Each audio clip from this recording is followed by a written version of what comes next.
Hey,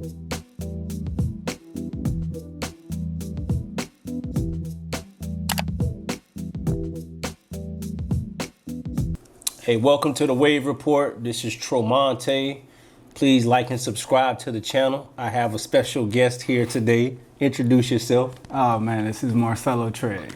Marcello Trigg, high school friend, football star at Robinson. No? No. Yeah. Yeah. You're a humble guy. Man, thank you for coming. I know you don't live in Florida anymore, so I had to catch you. We've been talking about this for too long, man. Thanks for having me, man. So Marcello is kind of my financial advisor in a way. He's definitely helped me make some good financial decisions. I'll start off by saying, how did you get into finance? Man, because that's a big diversion going from playing football, being really good at football, to I don't know about the other side. I think for me it was I always thought being a finance. I was always good at math and numbers. Always, I agree. Kind of I had stuck class with you. Yeah. And so I kind of always thought that being somewhat decent at football, I thought I would go to the NFL, play football for a couple of years, and then I really wanted to be a financial advisor to athletes, right? So I kind of look at it like I got to my second career first, right? I didn't have the chance to play in the NFL, but I do have the chance, and I'm doing what I wanted my second career to be right now, as far as being a financial advisor. So it's kind of it's weird in the sense of it's always really what I wanted to do. I knew kind of coming up with my mom, being a single mom. There was a lot of things financially that we never talked about, and it was crazy, man. I think I'm kind of coming into my own as a person, because I'll ask her tough questions. Like, before it was just kind of, don't talk about it, everything's cool, we'll figure it out. And now I'm just like, man, like that idea of like, having blinders on is not good for anyone. So I kind of, ask her as many questions, want to know as much as I can, to where if it's something I could help her do better at or help educate her around, I can actually do that. Versus kind of just keeping that blinder mindset, like, hey, she did it, she can't make any changes, that's who she is. Nah, I don't think that's the case. We can always change. And so for me, the finance part is, I know that if you maintain good control of your money and do the right things by it, it not only impacts you, it impacts your family and those you care about, extended family, on down, right? So that idea of being a resource in that space has always been really intriguing to me. I think it probably comes from the mindset of being a quarterback and being a leader my whole life. And I want to lead people in making decisions that are small but have a huge impact down the line that they may not see at the get-go. Tell people where you work, what you do, and then the follow-up question to that is, what's the biggest financial mistake that you see with your clients that people normally make? So I'm a financial advisor at Northwestern Mutual. That kind of summarized that. And as far as what I do, man, it's kind of helping people accomplish their dreams, right? It's no, this is it. It's more so looking at what's most important to you and helping you develop a plan, an action plan to go after and achieve that most efficiently, right? So using various products, insurance, investments, retirement strategies, all those types of things, but it's really kind of honing in on what's important to you, and then, generating the actions behind those things to actually make sure they're accomplished.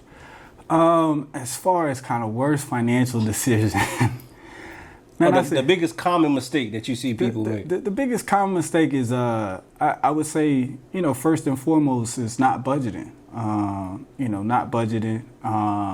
Living beyond their means. And not understanding kind of needs versus wants. So, that's kind of three things. But I think, at the core of it comes back down to the budget. Yeah. Are people afraid to budget because they look at it as like a bad term? Going budgeting like, I don't have enough money. Yeah, right. They think of budgeting as a limiting word, right? It's like, hey, you know, I'm on a budget, so I can't go out to eat with my friends or something like that, right? Or I'm on a budget, so I can't buy this, you know, when it came out. You know, and it's more so a budget is, you know, truly directing and knowing where your money is going versus wondering at the end of the month, right? So many people right now, if you ask 10 out of your friends, they can't tell you, they could probably tell you what their biggest expense is, and that's probably it, which is probably going to be rent, mortgage, or car payment, right? Aside from that, they probably like discretionary funds add up to more than that biggest expense, and they really have no idea about that. And you help people achieve. So when you sit down with people, are they opposed to budgeting? Or do you, because you came to me, so I'll tell you a personal story. I was fearful. I was like, man, because it's something I've never done before. But I'm usually willing to listen and take like a calculated risk of budgeting. And it's not really a limiting term when you look at it. You do, especially as you get older. I don't have kids right now, but I can imagine you have kids. You definitely want to know where all of your funds are going. And then your funds are coming out different times of the month. So it's not like it's all coming out, like when your rent come out on the 1st or the 2nd or whatever. And that can be a very scary thing for somebody, like most of us, especially if you're black. And I didn't grow up having conversations about money or credit or anything. We kind of have to learn on the fly. Yeah. And in some ways that could be beneficial, learning things that you weren't ever taught. But then like, who's going to teach you? And that's where you came in. And me and my wife were opposed to it at first, but over time it's definitely helped us in ways we could never imagine when we first started out. I also think people don't save money at all. No, man. I mean, it's crazy, you know, with everything that's going on right now, and you know, with social justice and all these things, right? You know, our buying power is enormous. And you know, practically, probably for most brands, we're their number one consumer. Yeah. Right? Very true. High end to the lowest of ends, right? Like, that's just the truth, right? You know, we got people who buy the highest stuff and still live in the projects, right? You know, so we're an extreme consumer. And it goes back to the not saving part, right? You know, I would say for a lot of us, we don't save and we're overbuying, you know, what we consider things that we need. We don't even need them.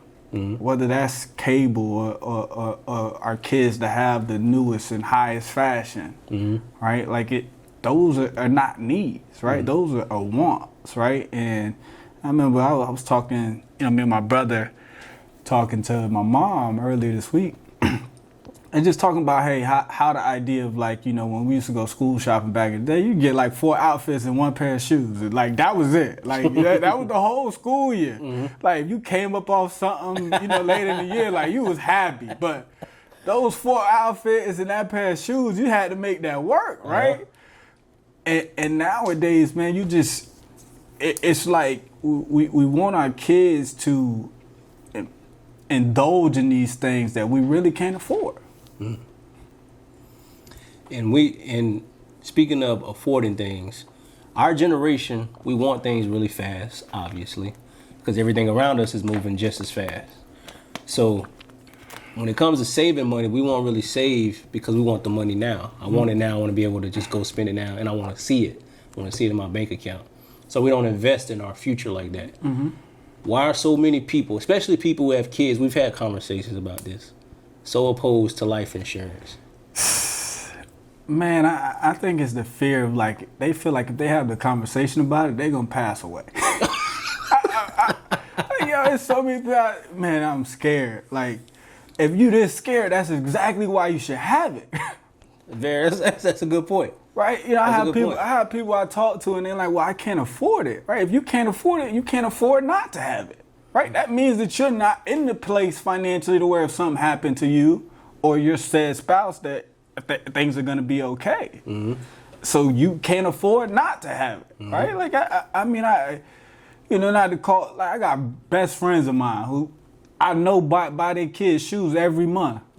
and don't have life insurance, So adequate life insurance, to where if something happened to them, like obviously we don't want that to happen, but dude, your kid could do without an extra pair of shoes. Sorry, like they ain't gonna do nothing but growing out of them anyways. But I do think that a lot of people are fearful of the conversation, right? I don't know what, but like it's crazy. I had a conversation with my brother's best friend the other day, and he was, man, it scares me to talk about it. I'm like, cool, that's fine, right? That's just, that uncomfortability that's needed, right? But I think a lot of people are scared to have that conversation, and it leads to them just trying to, live with that blinded mindset and act like, hey, that doesn't exist, right? And the reality is, people who look like us, it happens to us more often. That's very true. Right? Very true. I don't mean to interject. Why do people also think that their job's life insurance is adequate enough? When you sit down, and it does take, you have to overcome your fears. You have to embrace them. You have to, when you sit down and think about your expenses, because I did this. Me and my wife do this all the time.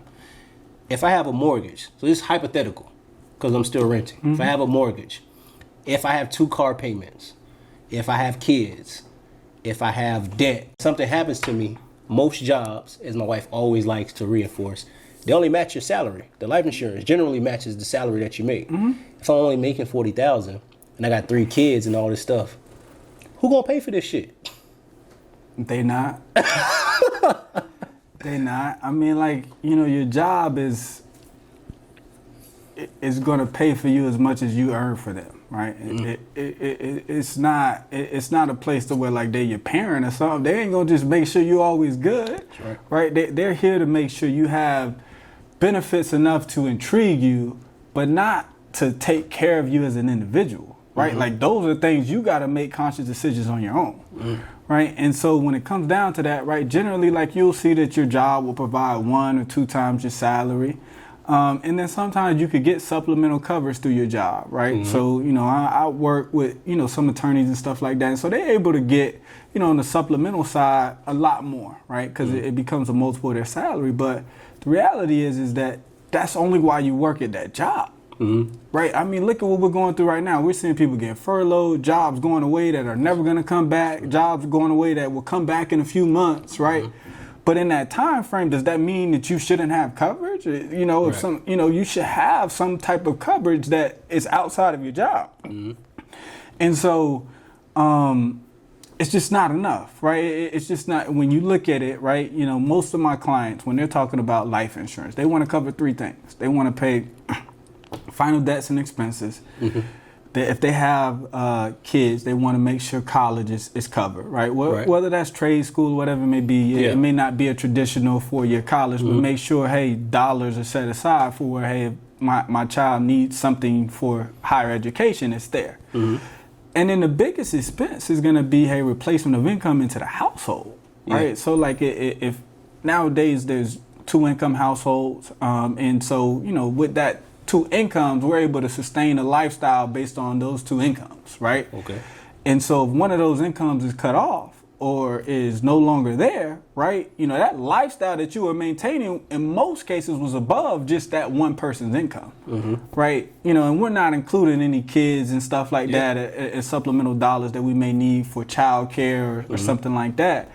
But when you add that up, like, college right now, average state school is right around $20,000 per year, right? So, per child for 4 years, that's $80,000 just talking about tuition, right? I ain't talking about room, board, other expenses, right?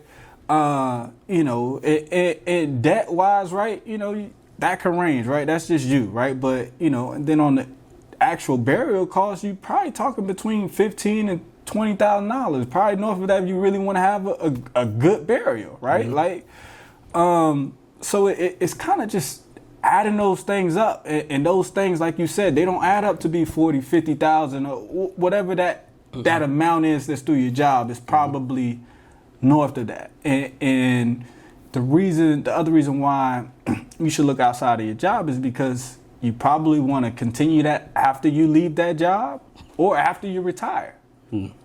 So at least a portion of that. So if it's only through your job, now you're sitting in, let's say you was in a situation where you can get a lot of coverage through your job. Now you leave that job, and whether you retire or whatnot, but now you're older.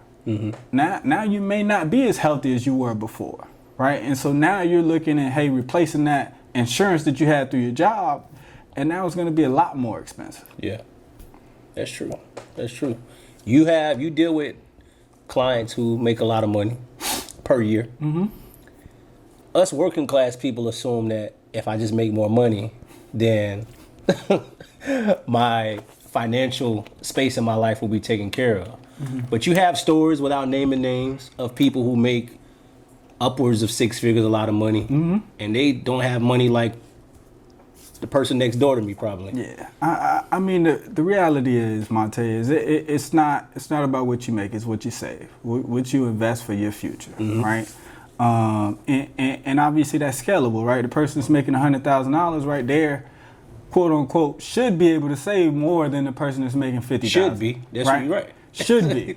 Yeah. That's not always the case, right? That person that makes that $100,000, they got, higher end expenses that they enjoy, right? Whether that's, Prada, Gucci instead of Nike and Polo, right? Like that, it just kind of, it's based on an individual's mindset, right? And once you decide, hey, this is what I make and I know I need to save a portion of that, and the reality is a good portion of that, right? Because in most people's scenario, man, your income ain't just gonna blossom to this place to where like your expenses haven't gone up too, right? Yeah. Normally, as your income goes up, your expenses go up, right? Like that's just the truth. And so you need to start at a point to where no matter when I'm earning the income, I'm saving a good portion of that. Like you said, I numerous examples of people that truly make a lot of money and spend a lot of money. Then I got people who make smaller amounts of money, right? And I'm not going to say a little bit of smaller amounts of money, but save a good portion of that. And when you look at them nowadays, right? When you look at them comparatively now, you're going to see this person have nicer things, right? But long term, this person is going to put themselves in a better position financially. And that's what it's about. Do we have, when you talk to people in our peer group, like our age range, do we have generally an unrealistic time frame of when we want to retire or get rich? Getting rich is like not a thing that just happens. They don't just happen. Man. I'm not going to hit the lottery. Well, the probability is low. Me hitting the lottery. I'm not going to. You can get a different job and your salary could increase a few $1,000s. That could definitely happen. But when you speak to people, do they think like, okay, within 10, 15 years, because we see retirement, we don't see retirement how it was looked at previously. People really, like, they want to retire and like not do anything. I don't kind of have that mindset. I always want to be doing something, bringing in income, just because you never know. And then I want to stay active. I've seen people like that. I'm like, man, why are you working? Some people are like, there's very few people. Like, oh yeah, I got money. I need to be doing something. But most people, when they're 50, 60, 70 years old, I work with a lady. She's like in her 70s. And she pushed like a cane around. And she told me, she was like, I have to work. Yeah. I don't know if that could be for a variety of reasons. I don't know what happened in her life. Yeah. But we don't plan that far ahead. If I'm investing, if you tell me to invest, I have an investment portfolio, Marcello, I want to see this in 5 years. I want to see it at $200,000. Is that just a misinformation piece? Yes. The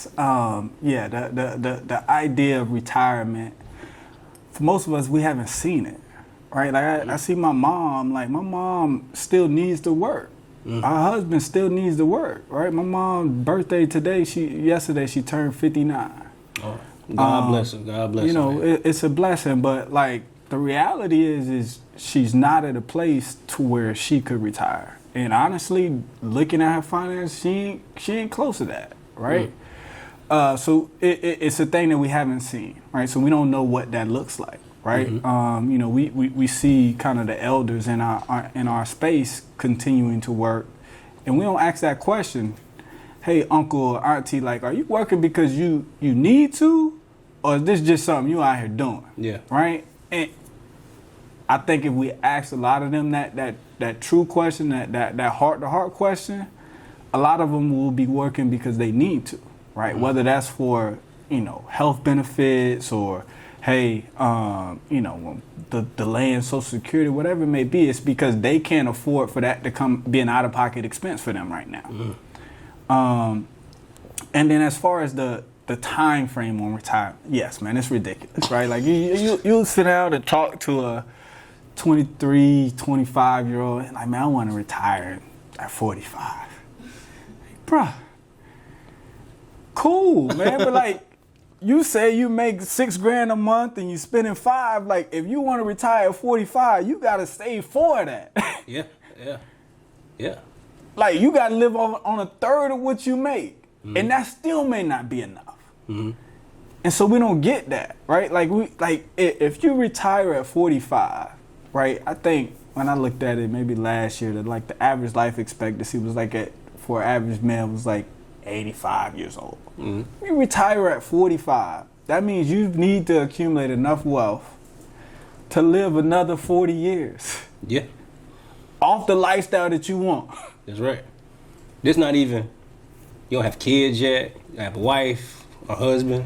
So just the math, man. The math and the perspective it's not there. Mm-hmm. It's not there, and not that it can't be done, right?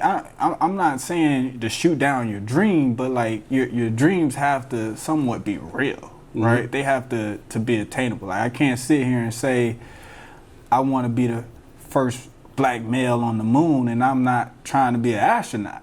Yeah, you gotta take steps, right? Right. Yeah. So I would say it's not. I don't know what that disconnect is, and, mm-hmm. and whether it's social media and all these other things, it's just I liken it to like I go back to we haven't seen it, man, because like if for my clients who don't look like me or stuff like that, right? They look at their parents and they're like, yeah, well, my mom and dad, they retired at 50, mm-hmm. 55, 60, right? Like, so they could say that and they'd be like, that sounds pretty good. It's mm-hmm. attainable, right? Mm-hmm. But for a lot of us, man, we just haven't seen it. You're right. We have no personal experience with it at all, mm-hmm. right? And that's either the uncle still working on cars or whatever it may be. Now, I ain't gonna knock nobody hustle. It's just the truth. Mm-hmm. So I think that our vision kind of ill-informed at times. When you first, or even now, because you've learned a lot, you're always a sponge for extra information. You're seeking information all the time. What was the biggest shocker to you when it came to finances once you got into that space of learning about how money works and how reluctant people may be into looking forward? Because a lot of us look for like, I want it now. And I thought all of us are kind of victims of that. If I go online, every fourth or fifth Facebook post is an ad. Look, man, I need to cop this. I need to buy this. Or we need to go on this vacation. Mm-hmm. Instead of kind of delaying gratification for the future. Repeat the question. Sorry. No, it's all right. What's the biggest thing that shocked you once you started kind of getting into the financial field? That it was no silver bullet. Like, how my career started, I worked for an advisor for a year. Mm-hmm. And he was an older, white dude. And his clientele, was more of that nature. And, mm-hmm. He kind of just, in working with his client portfolios and seeing their plan, like, he had a lot of really successful people, but had just normal jobs. Like, and all they did was do the right thing long term. Mm-hmm. They saved, they invested long term. And then after a while, it paid off, right? So, mm-hmm. I would say that's the biggest thing is kind of using those small things and those small tools and those small choices make a big impact long term. Mm-hmm. And product of my advice, I hadn't seen that, right? I talk like my mom, man. When my mom had because when I first started my career, I didn't. Me and my mom taught finances, but she was still kind of not really open to me. And then after I've been in for like a year or two. I was like, Mom, we gotta sit down. We gotta talk. Like, I need to know everything you got. Like, I need to know it. Like, cause she called me and asked me questions. Then it's like, but I give her the answer just for that particular thing. And so, when I looked at my mom's retirement account, man, my mom had like $20,000 in her retirement account. At what age? When she stopped working. So my mom hasn't worked like a traditional job since I was in college. So about 10 years ago. And that just ain't gonna cut it. Like, it ain't gonna cut it. Everything's getting more expensive. Things don't get cheaper. It ain't gonna cut it. And it wasn't that, my mom, she did what she could, right? But I think if she was pushed to do a little bit more, she could have, right? And I think that it kind of hurts because she didn't have an example of what that looked like, or you know what I mean? Like, she, to her kind of knowledge, right? That 20,000, that's a good chunk, right? Like, and I have to commend her for having that. But like, when I look at what her future is gonna look like and what she's gonna truly need, that's gonna be a drop in the bucket. Do you have any advice for somebody who watching and they're kind of fearful still? What would you recommend they do as far as their finances? Because I don't want to cut you off. If you told me to look at my finances honestly years ago, I wouldn't do it. I'm saying I would do it, but I would just scan over it. Okay, that's what we have, but I'm not going to really take a look at what's going out every month. But that is something we all should do. The younger, the better. The faster you do it. Yeah. But what would you recommend to somebody?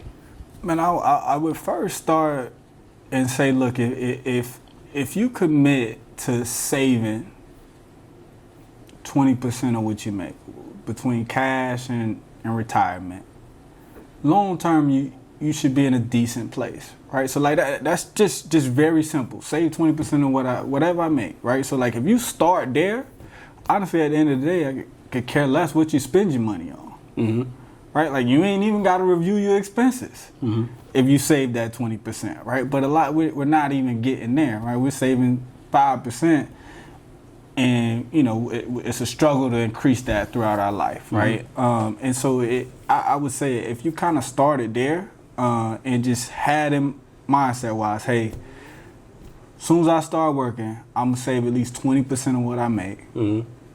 Things will look very good for you long term, right? And then from there, like, if you want to be more efficient with your finance, hey, yeah, do that review of your budget, right? To where, like, now you can move that 20% up to 25, right? Because you cut some things out that you really didn't want or really needed, right? But that would be kind of the foundational thing, man. Like, we gotta start with paying our future self, right? We can't start with indulging in what we want right now, today, and doing that all the time, because it's going to catch up to us at one point. And do you have, like, I was thinking about this today before you came, speaking about like our future selves and paying your future self.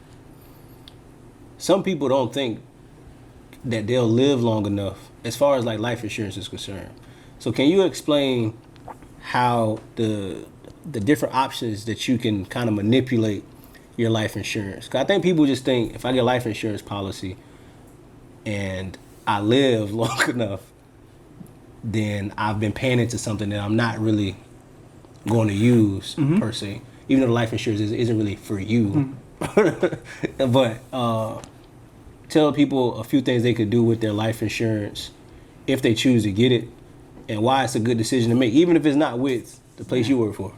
I mean, at the end of the day, Monte, like, we need to have adequate life insurance coverage, first of all, right? Like, and that's based on those goals around what's important to you, right? So whatever that amount to each individual out there listening, get that, right?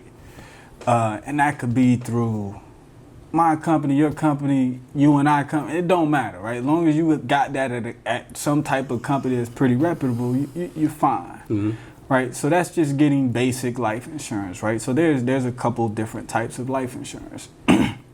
So there's term life insurance, right? So term life insurance is insurance in place for a particular term. Once that term is up, the coverage is gone, right? So that term can be age-based. It could be to a certain age. It could be length-based to, hey, for the next 30 years, right? Or it could be employment-based, right? Hey, while you work for a job, you got this, right? And once you leave that job, it ain't yours, right? And that's going to be, hey, the cheapest type of life insurance to get to where, hey, it's very cost-effective, right? To where you can get a lot of coverage for a small outlay, right? Then you can go and get more robust policies that actually become assets on your balance sheets over time, right? And that's going to be what's called whole life, right? And there's different types of whole life, index, universal life, just traditional whole life, right? But whole life is, hey, something that protects you for your entire life. There's no expiration. It doesn't expire at an age or a term or anything like that. It's always in place.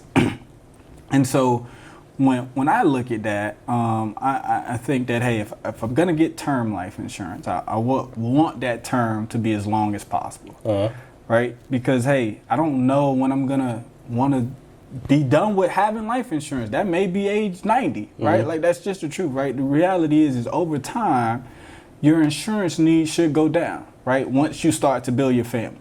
And once you buy a house and have kids and stuff like that, over time, your insurance needs going to go down, right? Your kids are going to get older. You're going to pay off your debts. You're going to pay down your mortgage, right? And so, you know, it's not kind of just a static thing, right? I would say for, you know, a good portion, it is going to be, hey, get that maximum that you need and kind of have that ride out for a few years until my kids get older. Then you can review that, right? But, you know, term and then whole life. And whole life is in place for forever. So there's no expiration on it, right? And so that allows you to guarantee that at some point in time, a benefit is going to be paid to those that you care about. Right. Right. The other additional benefit to whole life is that it becomes an asset to you, meaning that over time it builds equity in the policy, very similar to like a mortgage, right? So like you buy a house, you got $230,000 mortgage, and you pay that down, and over time the whole house is yours. But you know, you pay that and you build equity. And so the same thing with a whole life policy is you pay into it for a certain amount of time, right? Most of them are age 100, right? You could pay them up early and those types of things. But as you pay in those policies, you build up equity. And that equity right now, depending on, hey, certain companies, they call it cash value or accumulated value, whatever it may be. Just call it equity in your policy, right? So that equity in your policy as an individual, these are dollars that you have access to that you can leverage for whatever you want, right? I've seen people take it out to buy a rental property, seen people take money out to put their kids through school, right? But that is going to be what we call a living benefit of that policy, right? So the death benefit is the face amount, right? That's paid out when you pass, right? Then the living benefit is, hey, what do I have access to throughout the lifetime of that policy? So that equity, just like a house, it slowly builds up over time. Right. And then you can leverage that and you can use it for whatever you want, right? So at the end of the day, right, the joke for, you know, financial advisors, people who sell insurance is like, hey, you know, the widow doesn't ask what type of life insurance you had. They just ask that you had life insurance. Yeah. Right, so from the get-go, you need to structure your life insurance in ways to where it can become more of an asset, right? You know, but that's dependent on your budget, right? Sometimes, hey, whole life does cost more than term life, and that's because it has additional benefits, right? And so, you know, sometimes, you know, just as far as budget-wise, it may not fit into your budget to have whole life right away, right? But, you know, you need to get the proper insurance that you need based on, you know, your family, your circumstances, what's important to you. And also think that, you know, another thing to think about is something that when I think about what's important to you, you can think about what could become important to you, right? When you're thinking about that insurance amount for you, right? Because right now I know you at least don't have kids, right? But my initial recommendation for you was to have $1 million of life insurance coverage. You're right. And you was like, nah, man, that sounds like too much. Now look at me. Right? You like, nah, let's do 500,000. 2 years into it, you like, look, man, you know I need that, man. Let's change it. I need that. And the reality is because, hey, your life will go up and that will fluctuate. And if you ever need to decrease that, you can always do that, right? But to increase your life insurance coverage, you got to go through underwriting again, right? And in that 2 year period, we could have, put on a little bit more weight. Something could have came up to where we wouldn't have been able to qualify for more at that time that we did. But luckily, God bless, we were able to. And so I say that to say, hey, it's not only just thinking about now. It's kind of, looking at what you expect out of your life, and it's not going to be exact, right? Because you may have triplets, right? And it's like, hey, man, that $1 million ain't enough, right? We may need more than that. But I would say that for me, being young, black, to not have a good amount of coverage, and I mean $500 to $1 million of coverage, I just don't think that if you ever plan to have a family or have anyone that is dependent upon you, having smaller amounts than that isn't going to change them in the way that I believe that we would have impacted them if we were there. And my last question, because I do think life insurance is a good way for us as black people to build generational wealth. If you have it, a lot of us died. All of us have family members who died with nothing. We have to do GoFundMe's and had fish fries back in the day when we were coming up. We had to do this, donate, all this stuff, man, just to have enough money just to bury them. And then, sorry to interject. No, on that part, it's also for us, for those of us who do have a financially stable family, at those times, there's normally a lot of bickering, right? That causes a lot of problems amongst family members when that happens, because there's two guarantees in life: death and taxes. Right? When that inevitable does happen at some point in time, right? A lot of families bicker about that. That becomes an issue, right? And with us being in a place where a lot of us have had to see GoFundMe's and the families who've had the money to take care of things, like we don't see really what happens behind those closed doors, right? There's a lot of relationships and that are ruined at that moment because we didn't think about, hey, this is going to happen at some point. Yeah. And it's going to happen to all of us. Yeah, it is. What is something that, and you could be real, from white clients that you've dealt with and black clients, what's the biggest difference when it comes to money? What decision making, and I agree, a lot of us have not seen it, and a lot of them have, I would say. But if you just put us on, okay, they didn't have the best financial upbringing, neither did we. What decisions are they making to kind of further their lineage that we're not making?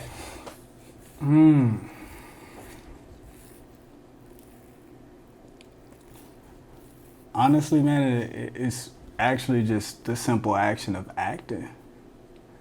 And I say that in a sense of as black people, I feel like we want to know everything.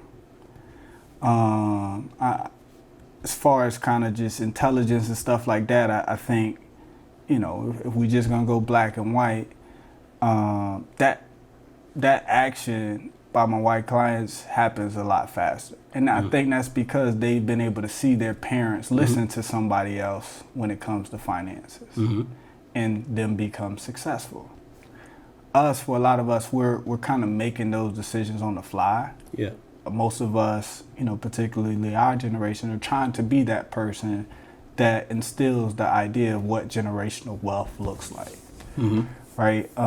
And so with all the information out there, we kind of become information overload and don't take action.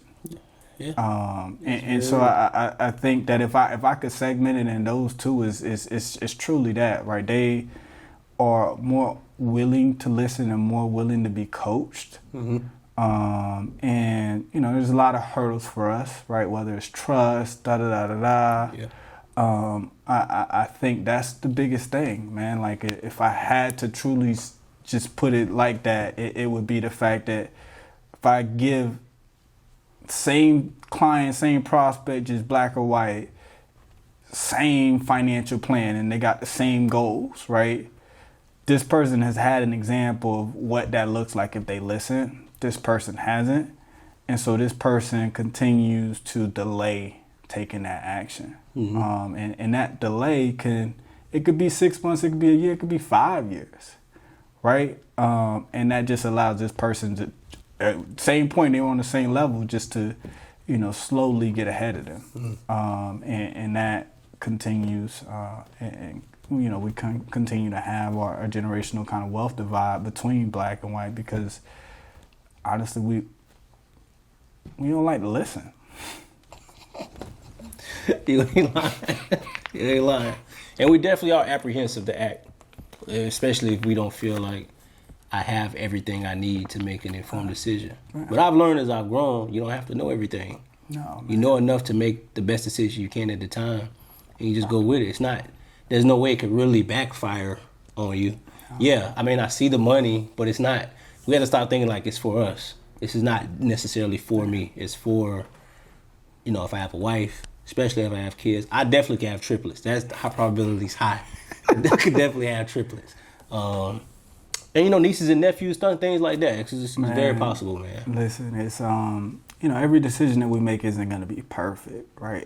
It's progressive thinking and progressive planning, right? So once you make one step in the right direction, it makes it easier to make that next step, right? So like when this person decides to act on insurance, it's easier for them to get to do more investing, right? This person delayed the action on insurance, and then 2 years later, then they're finally getting into investing, right? So it's that, man. It's a lot of foundational stuff that we kind of want to skip that foundational piece and get there. And whether they have had it built out or whatnot, they're more willing to listen and kind of take those small steps, and we kind of try to skip some steps a little bit at a time, man. I think that's really kind of what I see. And it was crazy, kind of. I didn't really want to prepare too much for this conversation. I really wanted to be kind of off the cuff, man. And one of the things I've been kind of paying attention to a lot right now is just like the market and what's going on in the stock market. And I forget what it was, but so I think I kind of try to, when I look at, get prospective clients, I'll try to, as a way to kind of help educate them around kind of the market, I'll try to look up like their birthday and look at, what the S&P 500 was, when they were born. Right? And so back January 4th, 1988, the S&P 500 was like 240. Right? Right now, it's at over 3,100, right? Like, so, over 10 times that of growth, right? And over a 30-year period, right? And so I think that putting a lot of things in perspective around, hey, like, maybe you've never seen anyone make this decision, but if you do, here's the impact you can have. And I think it's just more so building that relationship, building that trust, and trying to be as real and honest, but know kind of their pain points, right? Like, family is very important to me. So right now, personally, for me, I have $1 million of life insurance coverage. I don't got no wife, no nothing, right? And I want to make sure that if something happens prematurely, that, honestly, the things that were important to me are taken care of. That's my mom, and making sure resources are there for my nieces and nephews. Not everyone is going to believe the same as me, and that's okay. Right. But whatever those goals are, it ain't got to be my goals. Whatever those goals are, you should quantify them. Mm-hmm. And, financially, we're always going to need resources. I mean, you got Bitcoin and all this other stuff that's coming out, man. We still going to have financial transactions at the end of the day. Yeah. Man. It's the world is built on that. Any final words? Man, I would say just be uncomfortable. Push yourself to get to those places, and in those conversations and in those rooms that have you uncomfortable, to where you're not the smartest person there. Mm-hmm. You ain't got to be the dumbest either, right? But push yourself in those places. And since we're talking about finances, I would say, have those tough conversations with your peers, your family, people who you think are the most successful, right? Like, just have those conversations and ask them, hey, what are those things that you did really well? Ask them what they failed at too, right? Mm-hmm. Because we all have. I mean, I got credit card debt, right? Like, I made bad decisions financially too. Like, I'm a human being first, right? Mm-hmm. Like, I'm a human being first. So have those uncomfortable conversations, particularly about finances, because we don't have them enough. And at the end of the day, for a majority of us, it kind of falls on our shoulders.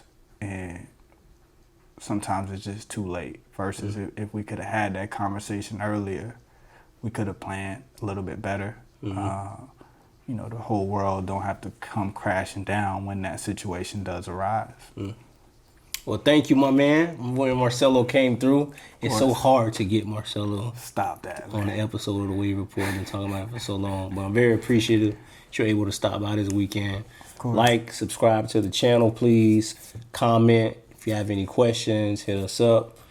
Marcello, where can they locate you? Where can they find you if they have any questions? Yeah, I mean, my email is marcello.trigg@nm.com. I think my website is marcellotrigg@nm.com. And I mean, you could reach me on my office line, 703-848-4890, or my cell phone. My cell phone is 813-956-9494. If you ever had my number, it's been the same my whole life. So, please feel free to reach out.